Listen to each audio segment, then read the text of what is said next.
పరిశుద్ధ జీవగల తండ్రి, సర్వోన్నతుడ, మహోన్నతమైన స్థలముల్లో నివసించే గొప్ప దేవ, మరి ఉదయకాల సమయంలో ప్రభా పేరు పెట్టి పిలిచిన తీసుకొని వచ్చిన ప్రతి బిడ్డను బట్టి వందనాలు చెల్లించుకొచ్చినాను ప్రభా. నాయన గొప్ప దేవుడు, సజీవుడైన దేవుడు, నమ్మదగిన దేవుడు ప్రభా. నాయన నీ ఉన్నతమైన నామను బట్టి మరి ఉదయకాల సమయంలో దేవా మరి బిడ్డలతో మరి ప్రభా మరి కొన్ని విషయాలు ప్రభా లెసన్ ద్వారా మీరే మాట్లాడుతున్నామని సంధిస్తున్నామని నన్ను మీ ఆత్మతో అభిషేకించమని ప్రభా మీరు సిలువ చాటును భద్రపరిచి దేవా బిడ్డలతో మీరే మాట్లాడుతున్నామని మీ సన్నిధిలో ప్రార్థిస్తూ వస్తున్నాను.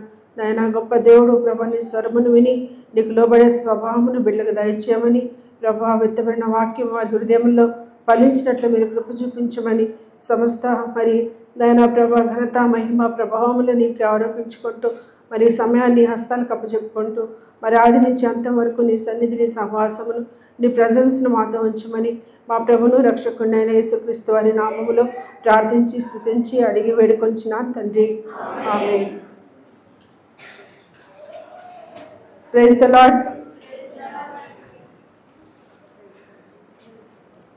ఈరోజు ఎన్ని రోజులు అయిపోయింది మనకి విబిఎస్?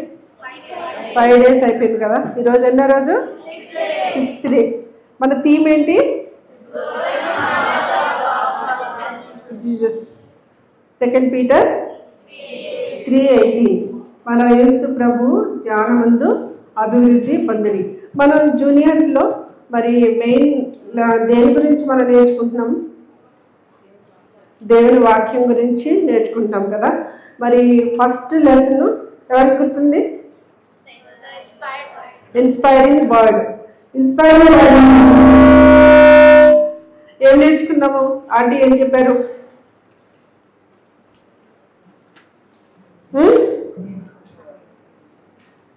దేవుని వాక్యం మనల్ని ఏం చేస్తుంది?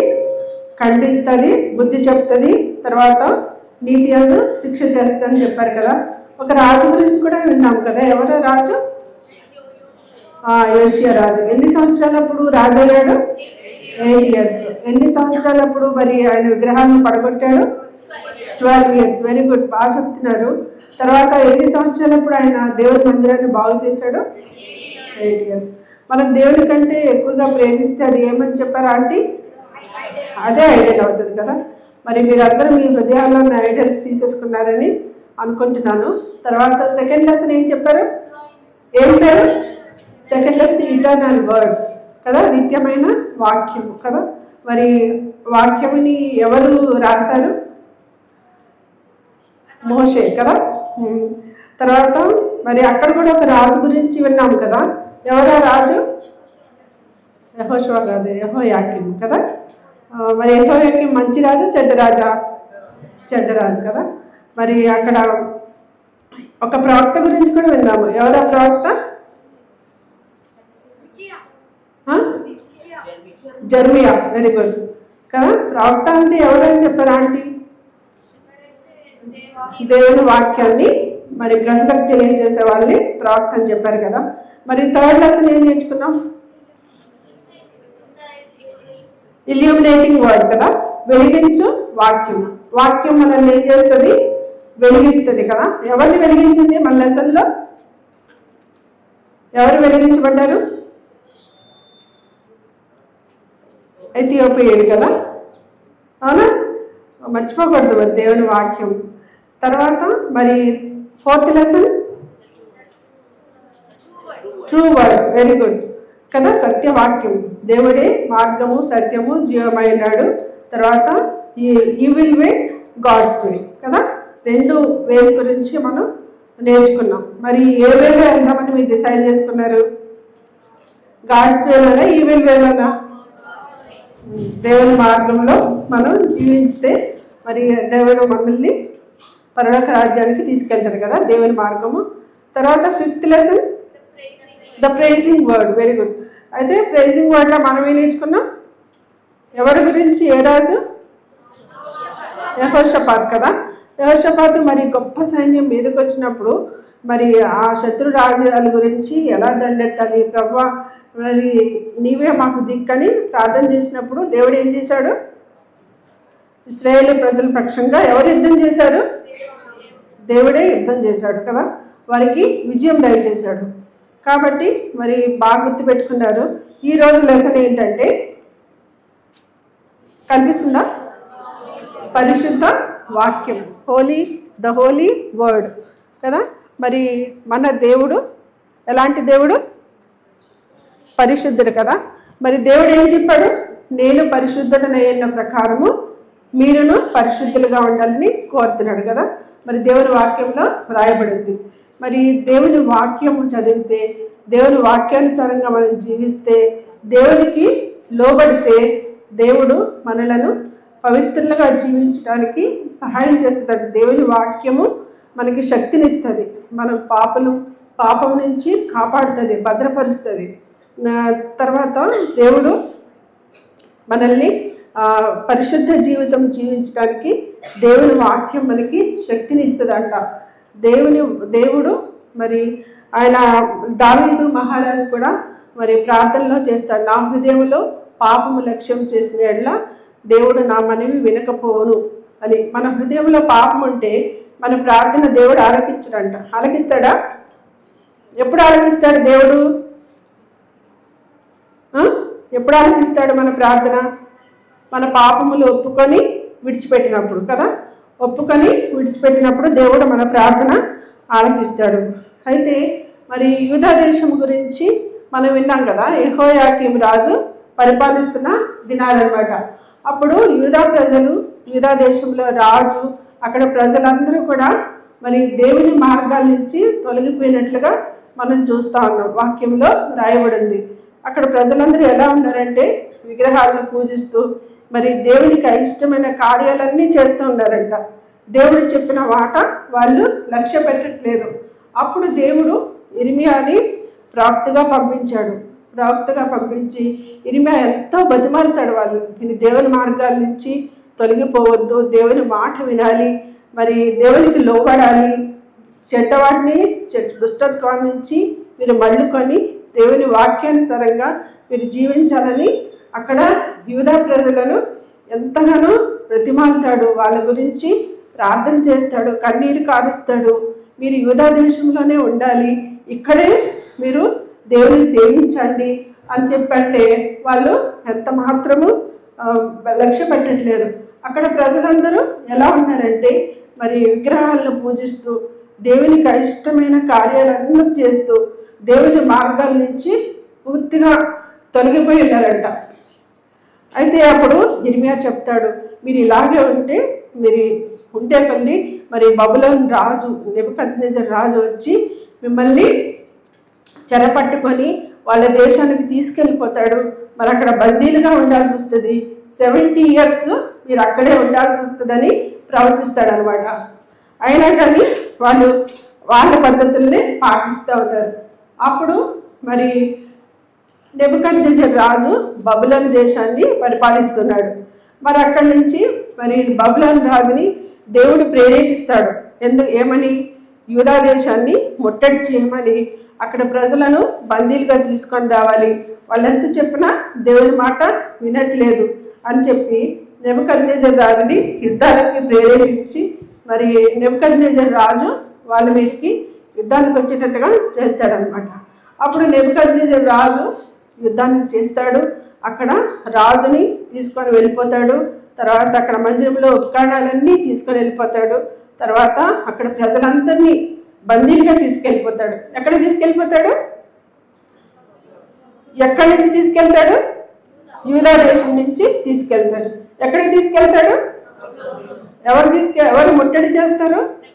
నెబుకద్నెజర్ రాజు ముట్టడి చేస్తాడు. మరి తర్వాత అక్కడికి తీసుకొని వెళ్ళిపోయినాక అప్పుడు రాజు తన సేవకుల్లో మరి నపుంసకుల అధిపతి అయిన ఒక ఆయనని పిలుస్తాడు. ఆయన పేరు ఏంటంటే ఆష్పెనజు. ఏం పేరు? ఆష్పెనజు అతనికి మరి నపుంసకుల అధిపతిని పిలిచి అక్కడ చెప్తా ఉన్నాడు, ఇశ్రాయేలు రాజవంశంలో మరి ముఖ్యులై తర్వాత లోపము లేని సౌందర్యం గల బాలుని కొంతమందిని తీసుకొని రమ్మంటాడు అనమాట. ఎలాంటి వాళ్ళు? ముఖ్యులై జ్ఞానం కలిగి ఉండాలి, లోపము లేని సౌందర్యం కలవారై ఉండాలి, సకల విద్యా ప్రవీణత వాళ్ళకు ఉండాలి, జ్ఞానం కలవారై ఉండాలి. అలాంటి వాళ్ళని తీసుకొని మరి రాజమందిరంలోకి తీసుకొని రమ్మని ఎవరికి ఆజ్ఞాపిస్తాడు? ఆష్పెనజుకి ఆజ్ఞాపిస్తాడు. సరే, వాళ్ళని తీసుకొని వస్తాడనమాట. తీసుకొని వచ్చిన వారిలో మరి ఇంకా రాజు యొక్క ముఖ్య సేవకుడు, ఇంకొక సేవకుడు ఉంటాడు. ఆయన ఫుడ్ ఇన్ఛార్జ్ ఉంటాడు. ఆయన పేరు ఏంటంటే మెల్జార్. ఏం పేరు? మెల్జార్ అని అతనికి ఏం చెప్తాడంటే, మరి వీళ్ళందరికీ తీసుకొస్తారు కదా, మరి జ్ఞానం గల వారిని వీళ్ళందరినీ రాజమందిరంలో ఉంచి 3 years వరకు వాళ్ళని రాజు భోజనము, రాజు భుజించు భోజనము, రాజు పానము చేయు ద్రాక్షారసము వాళ్ళకి ఇచ్చి పోషించమని చెప్తాడనమాట. వారి వారి భాగాలు వాళ్ళకి నియమించి పోషించు వాళ్ళని అని చెప్పి చెప్పినప్పుడు ఆ బందీలుగా తీసుకొచ్చిన వాళ్ళలో ఎవరెవరు ఉంటారంటే దానియేలు ఉంటాడు, హనన్య ఉంటాడు, మిషాయేలు ఉంటాడు, తర్వాత అజర్యా. ఈ నలుగురు కూడా ఫ్రెండ్స్ అనమాట. వీళ్ళ నలుగురు కూడా వాళ్ళతో పాటు ఉంటాడు. ఆష్పెనజు వాళ్ళని రాజమందిరానికి తీసుకొని వస్తాడు. తర్వాత మరి వాళ్ళకి అకామిడేషన్ ఇస్తాడు. మీరు ఇక్కడ ఉండాలి, 3 years ఇక్కడే ఉండాలి, ఇక్కడే మీరు. తర్వాత వాళ్ళకి రాజు ఏం చెప్తాడంటే కల్దీల విద్యను, భాషను వాళ్ళకి నేర్పించమని చెప్తాడు. కల్దీల విద్య, భాష వాళ్ళకి నేర్పించి వాళ్ళని 3 years తర్వాత నా ఎదుట నిలబెట్టమని చెప్తాడనమాట. అయితే వాళ్ళు రాజమందిరానికి వస్తారు. వచ్చినప్పుడు మరి అక్కడ నపుంసకుల అధిపతి ఉన్నాడు కదా, ఏం పేరు? అని పేరు ఆష్పెనజు. ఆష్పెనజు ఏం చేస్తాడంటే దానియేలు, మరి హనన్య, మిషాయేలు, అజర్యా అని వాళ్ళకి పేర్లు మార్చేస్తాడు. దానియేలుకి ఏం పేరు పెడతాడంటే బెల్తషాజర్ అని పేరు పెడతాడు. ఏం పేరు? దానియేలు పేరు ఏం పేరు? బెల్తషాజరు.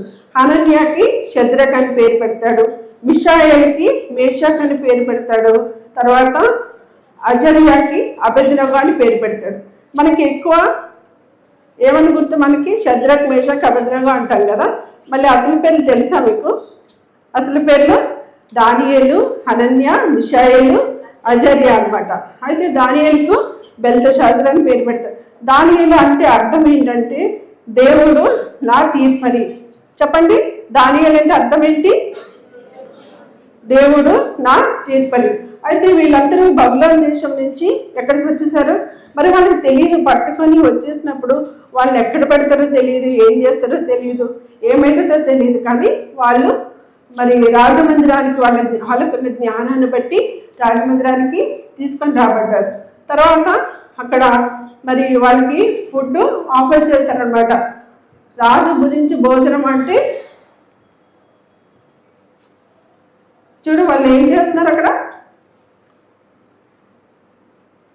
రాజు భుజించి భోజనం అంటే రకరకాల నాన్ వెజ్, డెలిషియస్ ఫుడ్ అన్నీ ఉంటాయి కదా, అన్ని రకాల నాన్ వెజిటేరియన్స్, తర్వాత అంత ఫుడ్ ఉంటుంది.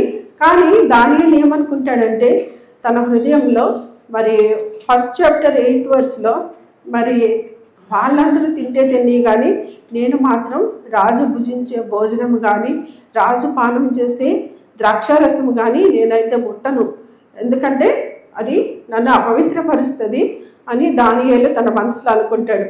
అనుకొని మరి అక్కడ ఫుడ్ ఇన్ఛార్జ్ ఉంటాడు కదా మెల్జారు, తర్వాత ఆష్పెనజు వాళ్ళకి చెప్తాడు, మేము రాజు భుజించే భోజనం మాకొద్దు, వాళ్ళ పానం చేసే ద్రాక్షారసం కూడా మాకొద్దు, ఎందుకంటే మరి అవి మేము తినము అని చెప్పి చెప్తాడు.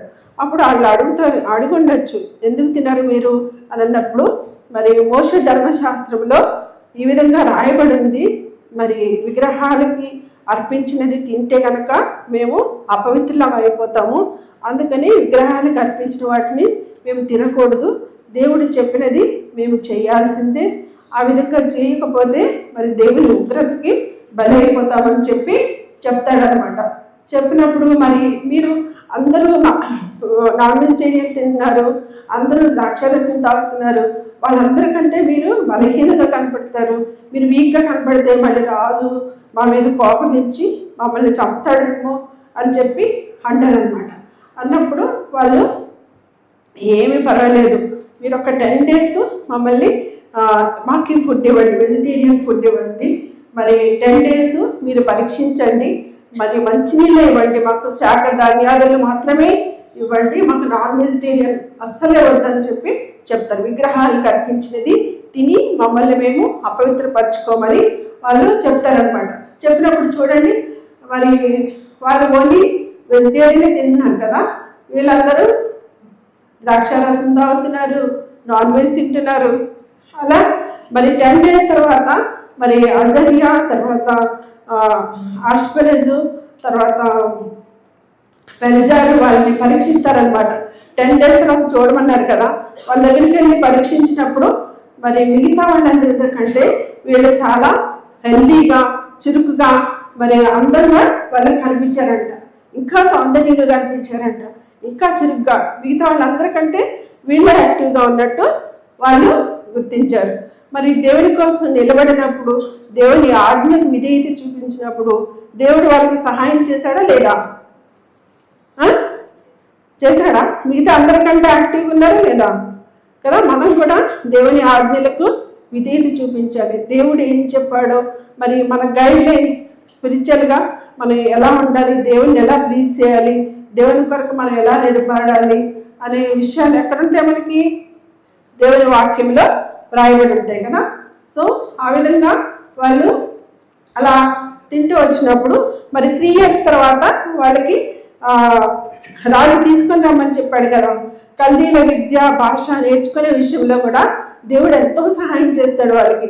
అందరికంటే చాలా త్వరగా నేర్చుకుంటారు, అందరికంటే చాలా తెలివితేటలుగా, యాక్టివ్గా, మరి ఫిజికల్గా, మళ్ళీ జ్ఞాన విషయంలో కూడా వాళ్ళెంతో మరి చక్కగా మరి రాజు దగ్గరికి తీసుకొచ్చినప్పుడు రాజు దగ్గర ఎన్ని రకాల క్వశ్చన్లు అడిగినా కానీ రాజు అడిగిన ప్రతి ఆన్సర్కి వాళ్ళు, ప్రతి క్వశ్చన్కి వాళ్ళు జవాబు చెప్పి మరి రాజు ఎంతో ప్లీజ్ అయిపోతాడు, సంతోషిస్తాడు. అబ్బా, వీళ్ళ ముగ్గురు మిగతా వాళ్ళందరికంటే, అంటే అక్కడ బబులోని దేశంలోని వాళ్ళకంటే అక్కడికి తీసుకొని రాబడిన వాళ్ళందరికంటే వీళ్ళు ఎంతో జ్ఞానంగా ఉన్నారు, 10 అంతల జ్ఞానం వీళ్ళకుంది, 10 times మిగతా వాళ్ళందరి మీద వీళ్ళకి ఎక్కువ జ్ఞానం ఉందని చెప్పి రాజు మరి వాళ్ళకి రాజు ఆస్థానంలో వాళ్ళకి నియమిస్తాడనమాట పనికి. మరి చెరగా తీసుకొని వచ్చిన వాళ్ళని మరి రాజు ఆస్థానంలో పని చేయడానికి దేవుడు వాళ్ళని ఏర్పాటు చేసుకున్నాడు. దేవుడి కొరకు మరి అపవిత్రపరచుకోకూడదని వాళ్ళ హృదయంలో నిశ్చయం చేసుకొని దేవునికి లోబడినప్పుడు దేవుడు వాళ్ళని మరి అత్యున్నతంగా హెచ్చించాడు. అదేవిధంగా కొన్ని దినాలకి ఏమవుతుంది, 2nd year వచ్చేసరికి మరి నెబుకద్నెజర్ రాజుకి ఒక కళ వస్తుంది. ఏమొస్తుంది? స్వప్నం, కళ వస్తుంది.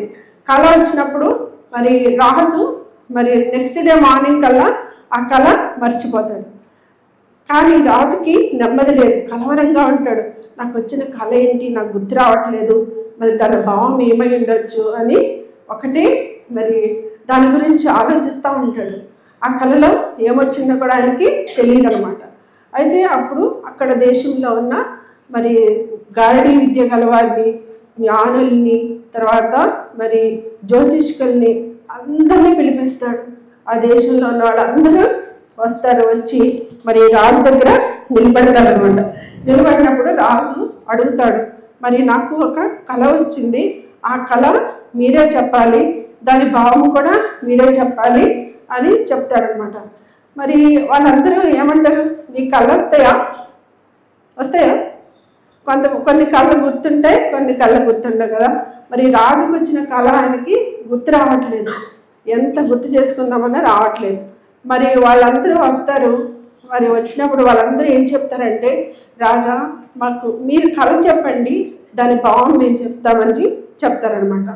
రాజు అట్లా కుదరదు, నాకు కళ గుర్తు రావట్లేదు, మీరే చెప్పాలి అని చెప్పి అక్కడ గారడీ విద్య గల వారిని, జ్ఞానులందరినీ అడుగుతాడు అనమాట. అడిగినప్పుడు ఎవరు కూడా చాలామంది వస్తారు, ఎంతమంది వచ్చినా కానీ ఎవ్వరు మరి కళ గురించి ఏ మానవుడు కూడా చెప్పలేడని చెప్పి చెప్తారనమాట.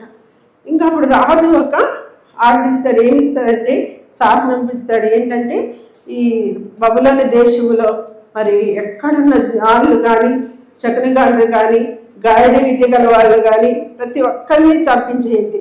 ఏ ఒక్కరు బ్రతకడానికి వీల్లేదని చెప్పి చెప్తారనమాట. చెప్పినప్పుడు మరి ఈ విషయము మరి రాజు ఆస్థానంలో పనిచేసే అతను వెళ్ళి మరి దానియేలుకి చెప్తాడు. దానియేలు మరి రాజు దగ్గరికి వెళ్తాడు. అప్పుడు ఏమైంది అంటే ఇట్లా రాజుకి కళ వచ్చిందంట. కళ ఎవరు చెప్పలేకపోతున్నారు, దాని భావం చెప్పలేకపోతున్నారు, రాజు మర్చిపోయాడంట అని చెప్పినప్పుడు దానియేలు రాజు దగ్గరికి వెళ్ళి రాజుని అడుగుతాడనమాట. నాకు దయచేసి కొంత సమయం ఇవ్వండి, కొంత సమయం ఇవ్వండి రాజా. ఆ కొంత సమయం ఇస్తే నేను వెళ్ళి నా దేవుని సన్నిధిలో నేను ప్రార్థన చేసి నేను దేవుడు రివీల్ చేసిన దాన్ని మీకు తెలియపరుస్తానని చెప్పి రాజు దగ్గర మనవి చేసుకుంటాడు. సరే, రాజు సమయం ఇస్తాడు దానియేలుకి. సమయం ఇచ్చినప్పుడు దానియేలు వెళ్ళి మరి తన ఫ్రెండ్స్ ఉన్నారు కదా, ఎవరు దానియేలు ఫ్రెండ్స్, వాళ్ళ ముగ్గురిని పిలిచి వాళ్ళ ముగ్గురు కలిసి దేవుని సన్నిధిలో వాళ్ళు ప్రార్థన చేస్తారు.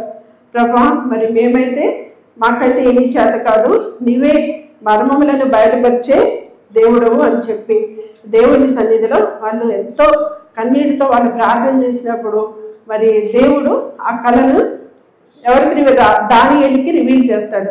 ఎవరికి రివీల్ చేస్తాడు? దానియేలుకి ఇంకో పేరేంటి? బెల్తెషాజర్ కదా. మరి దానియేలుకి రివీల్ చేస్తాడు దేవుడు. అప్పుడు దానియేలు ఏం చేస్తాడంటే మరి వెంటనే పరిగెట్టుకు వెళ్ళిపోయి రాజు దగ్గరికి నాకు కళ తెలిసిపోయిందని చెప్పలేదు, కానీ దానియేలు మోకరించి దేవుడిని స్తుతిస్తాడు. దేవా, నువ్వు మర్మములను బయలుపరిచి దానియేలుకు బయలుపరచను కనుక దానియేలు పరలోకమందున్న దేవుని స్తుతించాడు. ఎట్లనగా దేవుడు జ్ఞాన బలములు కలవాడు, యుగములన్నిటను దేవుని నామము స్తుతినందునుగాక అని దానియేలు దేవుని స్తుతించి దేవుని ఘనపరిచాడంట. మరి అంతా మరి రివల్యూషన్ దానియేలుకి ఎట్లా వచ్చింది? దేవుని ఆజ్ఞలు పాటిస్తూ ఉన్నాడు. తను తాను అపవిత్రపరచుకోకూడదని మరి దేవుని సన్నిధిలో తను తాను అపవిత్రపరచుకోకుండా మరి ఫుడ్ని రిజెక్ట్ చేశాడు, దేవునికి లోబడ్డాడు. దేవుని వాక్యంలో మోషే ధర్మశాస్త్రంలో వ్రాయబడిన సంగతులన్నీ తను మనసులో భద్రపరుచుకున్నాడు. కాబట్టి మరి ఇక్కడ కూడా దేవుడు దానియేలుకి తన మరి రాజుగారికి వచ్చిన స్వప్నాన్ని రివీల్ చేశాడు. అప్పుడు దానియేలు దేవుని స్తుతించిన తర్వాత మరి రాజు దగ్గరికి వెళ్తాడు.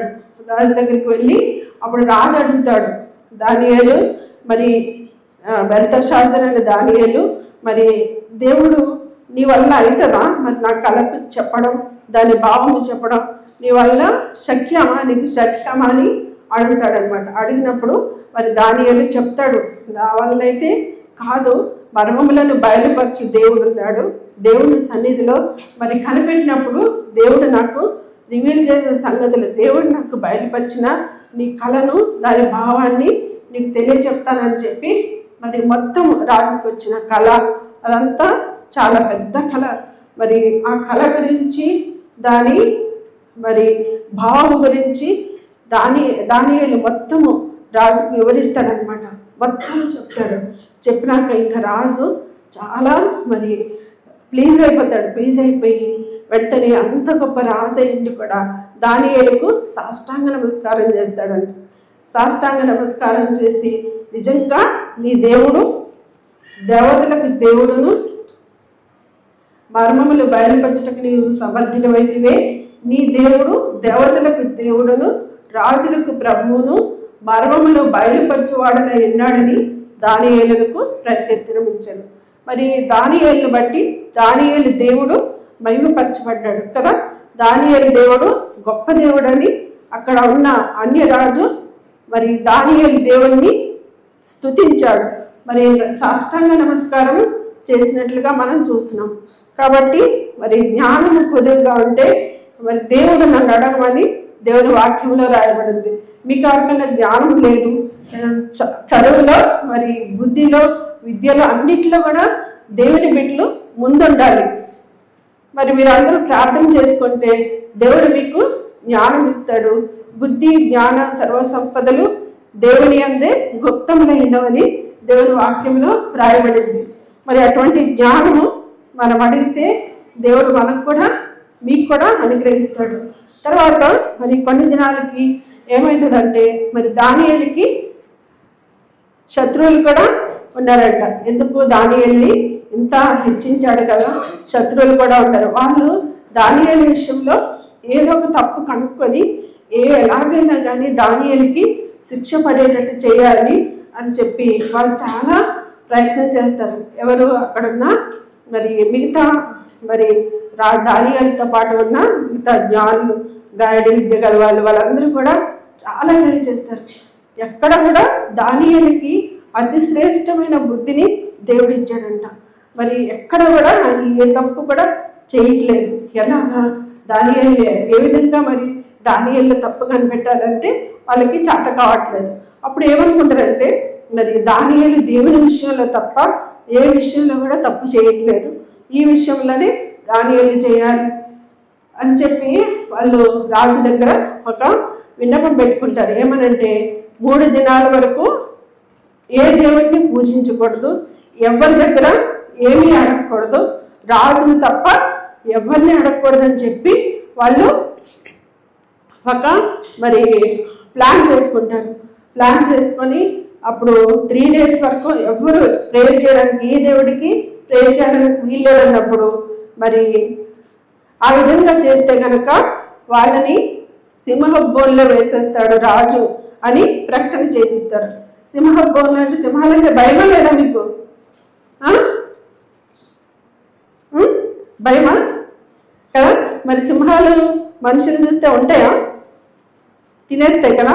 మరి సింహబోన్లో వేసేస్తారని చెప్పి ప్రకటన చేసినప్పుడు దానియేలు ఏం చేస్తాడంటే మళ్ళీ మామూలుగానే యథావిధిగానే ఆయన అది విన్నా కానీ వేసేస్తే వేసేయని అని చెప్పి ప్రేయర్ చేసుకుంటా ఉంటాడు. యెరూషలేము కిటికీలు ఓపెన్ చేసి మరి తను ప్రేయర్ చేసుకుంటున్నప్పుడు చేసుకుంటున్నాడా లేదా అని పక్క నుంచి చూస్తూ ఉన్నారు.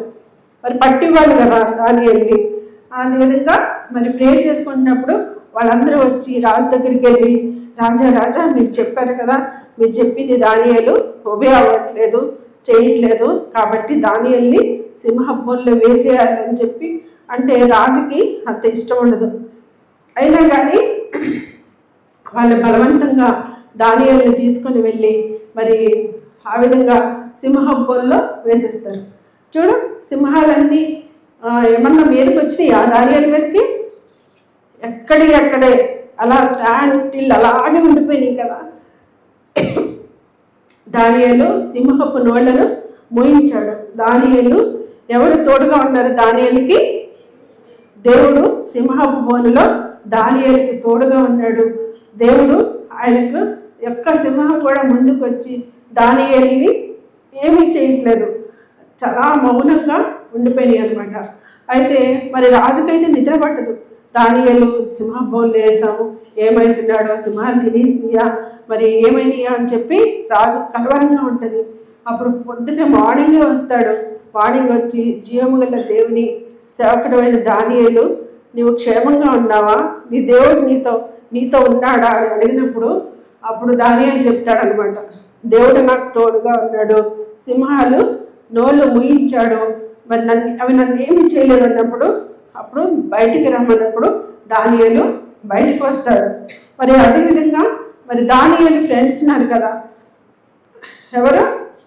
షద్రక్, మేషక్, అబేద్నెగో కదా. వాళ్ళ ముగ్గురు కూడా వాళ్ళని కూడా మరి అక్కడ గాయడ విద్య గల వాళ్ళందరూ కలిసి ఒక ప్లాన్ చేస్తారు. అక్కడ రాజు దర్యావేష్ ఏం చేస్తాడంటే మరి ఈ పెద్ద విగ్రహం ఒకటి, బంగారు విగ్రహం ఒకటి నిలబెడతాడు. నిలబెట్టి ఈ విగ్రహాన్ని ఎవరైతే మరి పిల్లల గ్రోవి, బాకానాదము అవన్నీ ఊదినప్పుడు ఆ విగ్రహానికి నమస్కారం చేయాలి, సాగిల పడాలని ఒక శాసనం వస్తుంది అనుకుంటా. వచ్చినప్పుడు మరి ఆ విగ్రహము నిలబెట్టినప్పుడు అవన్నీ ఊదినప్పుడు మరి ప్రతి ఒక్కరు కూడా దానికి సాష్టాంగ నమస్కారం చేయాలని చెప్పి చెప్తారు. చూడు, అందరూ చేస్తారు కానీ మరి షద్రక్, మేషక్, అబేద్నెగో మాత్రం వాళ్ళు అలాగే నిలబడతారు. ఎందుకంటే మేము దేవుని, జీవము గల దేవుని తప్ప మరి దేని విగ్రహానికి మొక్కకూడదని మరి ధర్మశాస్త్రంలో రాయబడి ఉంది కదా. దేవుడు నేనే దేవుడను, నేను తప్ప వేరొక దేవుడు మీకు ఉండకూడదు. పైన ఆకాశం అందే కానీ, కింద భూమి అందే కానీ, భూమి కింద నీళ్ళ అందే కానీ ఉండు, దేని రూపంనైనాను నువ్వు చేసుకొనకూడదు, వాటిని పూజించకూడదని దేవుడే చెప్పాడు. కాబట్టి మేము దానికి మొక్కనే మొక్కమని వాళ్ళు ఖచ్చితంగా చెప్తారనమాట. అలా మొక్కకపోతే వాళ్ళని తీసుకెళ్ళి అగ్నిగుండంలో వేసేస్తారని వాళ్ళకి ముందుగానే చెప్తారు. అయినా కానీ అగ్నిగుండంలో వేసినా పర్వాలేదు, మేము మాత్రం మొక్కమన్నప్పుడు వాళ్ళని ముగ్గురిని తీసుకొని వెళ్ళి మరి అగ్ని గుండం, రాజుకి చాలా కోపం వస్తుంది. కోపం వచ్చి వీళ్ళని తీసుకెళ్ళి అగ్నిగుండంలో వేసేయండి, అగ్నిలో వేసేయమని 700 మరి ఎక్కువగా అగ్నిని చేసి అందులో తీసుకెళ్ళి వేసేస్తారనమాట. అగ్నిలో వేసేస్తే మరి అగ్ని కాలుతూనే ఉంటుంది, వాళ్ళు ముగ్గురు నడుస్తూనే ఉంటారు.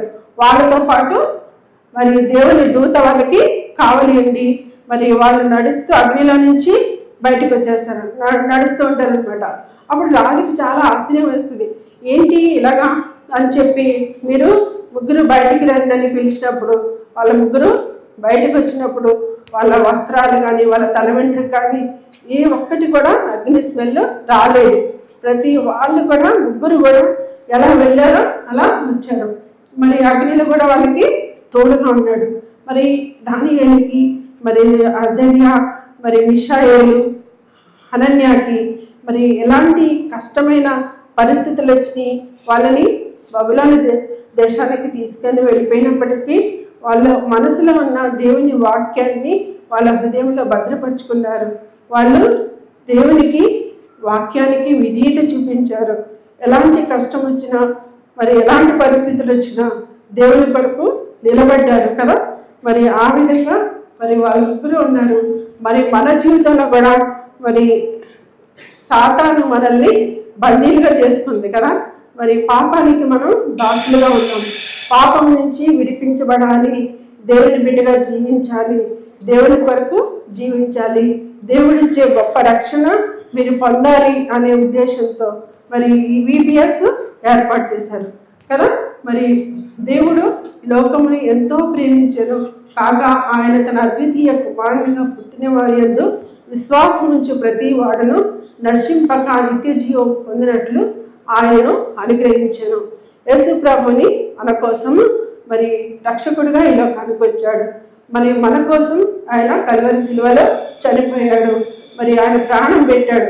ఎవరైతే యేసుక్రీస్తు నామంలో విశ్వాసం ఉంచుతారో, ఆయన రక్షకునిగా అంగీకరిస్తారో, తమ పాపంలో ఒప్పుకొని దేవునికి విధేయత చూపిస్తారో అలాంటి వాళ్ళందరినీ ఆయనకి నిత్య జీవం ఇస్తాడు, ఆయన బిడ్డలుగా చేసుకుంటాడు. ఇక్కడ లోకము అనే ప్లేస్లో మీ పేరు పెట్టుకోండి. నా కొరకు దేవుడు చనిపోయాడని మీ పేరు పెట్టుకున్నప్పుడు మీకు దేవుని ప్రేమను మీరు అర్థం చేసుకొని దేవునికి లోబడి షద్రక్ మేషక్ దానియేలు వాళ్ళు బందీలుగా ఉన్నప్పటికీ దేవుడు అత్యున్నతమైన స్థానంలో మరి రాజుగారు వాళ్ళని రాజు యొక్క ఆస్థానంలో పనిచేసే వాళ్ళుగా వాళ్ళని ఆశీర్వదించాడు. మరి మీ జీవితంలో కూడా దేవుని ఆశీర్వాదాలు పొందుకోవాలంటే మనం పవిత్రంగా జీవించాలి అంటే దేవుడు ఒక్కడే మనకి సహాయం చేయగలరు కదా. దేవుని కృప కొరకు మీరు అందరూ ప్రార్థన చేసుకోవాలి. ఆంటీ ఇంద్రండి ఆ క్వశ్చన్స్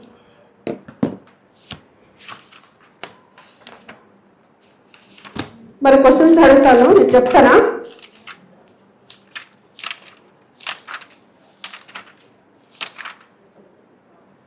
నెబుకద్నెజరు ఎవరు? దానియేలుకి ఇంకో పేరేంటి? యూదా ఏంటి? అది సిటీయా, దేశమా లేకపోతే దేశం? మెల్జార్ ఎవరు? మెల్జారు ఏం చేశాడు? మెల్జారు ఫుడ్ కదా, ఫుడ్ ఇన్ఛార్జ్. తర్వాత బబులోను పట్టణమా లేకపోతే ఏంటది? ఇర్మియా ఎవరు? ప్రవక్త. ఆష్పెనజు ఎవరు? నపుంసకుల అధిపతి కదా. తర్వాత దానియేలు ఏ దేశం నుంచి వచ్చాడు? యూదా. దానియేలు ఆయన స్నేహితులు ఈ దేశంలోకి కొనుక్కోబడి ఏ దేశానికి వెళ్ళిపోయారు? బబులోను. ఈయన ఆ దేశంలోకి రాజు. బబులోని దేశానికి రాజు ఎవరు? దానియేలు చెరగా కొనుక్కోబడినప్పుడు ఈయన ప్రవక్తే అన్నాడు. ఎవరు ప్రవక్త? వాళ్ళ కోసం ఏడ్చాడు. ఎవరు చెప్పాను? ఇర్మియా. Very good. ఈయన పేరునకు దేవుడు నా తీర్పరి అని అర్థము. ఎవరికి? దానియేలు. ఇతడు దానియేలునకు ఆయన స్నేహితులకు కొత్త పేర్లు పెట్టాను. ఎవరు పెట్టారు? ఆష్పెనజు. యవ్వనస్తులైన వీరికి భోజన ఏర్పాట్లు చేయనట్టు రాజు యొక్క పనివాడు ఎవరు? భోజనం చేయడానికి ఎవరు? ఫుడ్ ఇన్ఛార్జ్ బెల్జార్. తర్వాత దానియేలు చేసుకున్న తీర్మానం ఏంటి? 1:8 ఏం తీర్మానం చేసుకున్నాడు? రాజు ఇచ్చే భోజనం తినకూడదని, రాజు ఇచ్చే ద్రాక్షారసము తాగకూడదని, అపవిత్రపరచుకోకూడదని తీర్మానం చేసుకున్నాడు. వారి ఆరోగ్యమందు ఎవరికంటే ఎక్కువగా కనిపించారు? ఆరోగ్యమందు ఎవరికంటే ఎక్కువగా కనిపించారు? రాజభోజనం తినినవారా తిననివారా? తినిన వారి కంటే ఎక్కువగా ఆరోగ్యంగా కనిపించారు. వారి జ్ఞాన వివేకములందు ఎవరికంటే ఎక్కువగా ఉన్నారు? జ్ఞాన వివేకములందు ఎవరికంటే ఎక్కువగా ఉన్నారు? శ్రేష్ఠులుగా కనబడ్డారు. ఆ రాజ్యంలో ఉన్న శకునగాండ్ర కంటే, గారడీ విద్య గలవారి కంటే ఎంత శ్రేష్ఠులు? 10 టైమ్స్ శ్రేష్ఠులుగా ఉన్నారు కదా. అగ్నిగుండంలో వారు కాలిపోకుండా ఎవరు కాపాడారు? సింహపు గుహలో ఎవరిని పంపించాడు దేవుడు? సింహముల నోళ్లను మోయించాడు కదా. జ్ఞానులందరినీ చంపవాలని రాజు ఆజ్ఞ ఇచ్చాను. దానియేలు కొంత సమయం ఇమ్మని ఎందుకు అడిగాడు? తన స్నేహితులతో కలిసి ప్రార్థించడానికి, కళాభావంను గ్రహించడానికి అడుగుతాడు కదా. దానియేలుకు కళాభావము చెప్పినది ఎవరు? దేవుడు. తర్వాత దానియేలు 2:23 దేవుని స్తుతించి గణపరిచినట్లుగా మనం చూస్తున్నాం కదా. పవిత్రమైన జీవితం జీవించటకు మనకి ఎవరు శక్తిని ఇస్తారు? యేసు ప్రభు. మన జీవితాలను పవిత్రముగా ఉంచటకు ఆయన దేనిని ఉపయోగించును? దానియేలు పవిత్రంగా ఉన్నాడు. ఎందుకు పవిత్రంగా ఉన్నాడు? దేవుని వాక్యాన్ని తన మనసులో ఉంచుకున్నాడు కాబట్టి దేవుని వాక్యం ద్వారా. తర్వాత ఇక్కడ ఒక సర్కిల్ ఇచ్చారు. ఆల్టర్నేట్ లెటర్స్ మీరు రాయాలి. మిగతాయి కూడా మీరు వాక్యం చదివి రాసుకోవచ్చు. Praise the lord. అర్థమైందా లెసన్?